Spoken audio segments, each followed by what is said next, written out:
एक आदमी ने अचानक भयानक दृश्य देखा। दूर एक उल्का समुद्र में गिरती दिखी।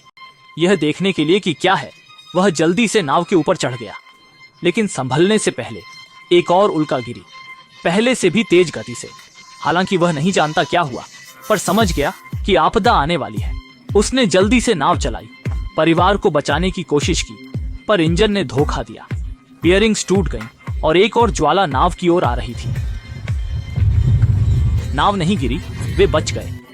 ज्वाला असल में एक जलता हुआ बड़ा पत्थर था। यह देख किरेन हैरान था। बेटी के वीडियो, अजीब आकाश और समुद्र की याद से उसकी चिंता बढ़ी। तेज समुद्री हवा आई। किरेन डर कर केबिन में छिपा, खिड़कियां बंद की, बच्चे को लाइफ जैकेट पहनाया। कोई नहीं देख पाया कि कंपास तेजी से घूम रहा था। नाव हिल रही थी। बेटी ने उल्टी की, पत्नी की नाक से खून बहा। पता नहीं कितना समय बीता। किरेन अपनी सीमा तक पहुंचा और बेहोश हो गया। जब वह जागा, डेक पर गया और एक और अजीब दृश्य देखा। अनंत समुद्र गायब था, उसकी जगह अनंत रेगिस्तान था। दुनिया का अंत जैसा लगा।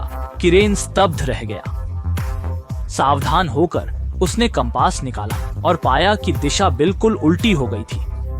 इससे अनुभवी व्यक्ति तुरंत समझ गया कि पृथ्वी की पपड़ी बदल गई है, जिससे ध्रुव उलट गए हैं। शायद समुद्र गायब नहीं हुआ, बल्कि शहरों में पहुंच गया है। इस क्षण किरेन को अभूतपूर्व निराशा हुई। पत्नी ने जहाज का सारा खाना इकट्ठा किया, पर वह सिर्फ 3 दिन चलेगा। इसलिए उस आदमी ने रेडियो ठीक करना शुरू किया, ताकि बाहर से संपर्क कर मदद मांग सके। उसके प्रयासों से रेडियो पर जवाब आया। दूसरा व्यक्ति समुद्री कर्मी था। रेगिस्तान में फंसा, पर खाना पानी प्रचुर था। उसने एक महत्वपूर्ण खबर दी। यह आपदा चुंबकीय क्षेत्र में बदलाव से हुई, जिसने दुनिया को तबाह किया। जल्द ही समुद्र लौट सकता है। व्यक्ति ने गंभीरता समझी, जल्दी से निर्देशांक लिखे और तुरंत निकलने का फैसला किया। इस बीच बेटे ने गुब्बारे से खिलाड़ी मार्कर बनाया और मदद के लिए हवा में उड़ा दिया। अनजाने में उसका यह कदम किरेन पर और बड़ी आपदा लाएगा।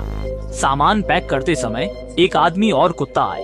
उसने सोचा वे भी पीड़ित हैं और उन्हें पानी दिया, लेकिन पीने के बाद वह शुक्रगुजार नहीं हुआ। महिला को देखते ही उसने आदमी पर हमला कर दिया। इस क्रूर दृश्य से महिला सन्न रह गई। जब वह उसकी ओर बढ़ा, वह जहाज की ओर भागी, पर हथियार उसके कंधे को छू गया। फिर भी महिला नहीं रुकी। जहाज पर लौटी, बच्चों को छिपाया और आदमी को सिग्नल गन दी। वह बाथरूम में छिपा, घाव ठीक किया और लड़ने को तैयार हुआ। उसने जल्दबाजी नहीं की, खाना खाया, फिर महिला को खोजा। बाथरूम में जाकर देखा, वह छेद से बाहर निकल चुकी थी। गुंडे ने चारों ओर देखा, महिला नहीं मिली। फिर जहाज पर लौटा। महिला ने राहत की सांस ली, पर तभी कुछ और दिखा।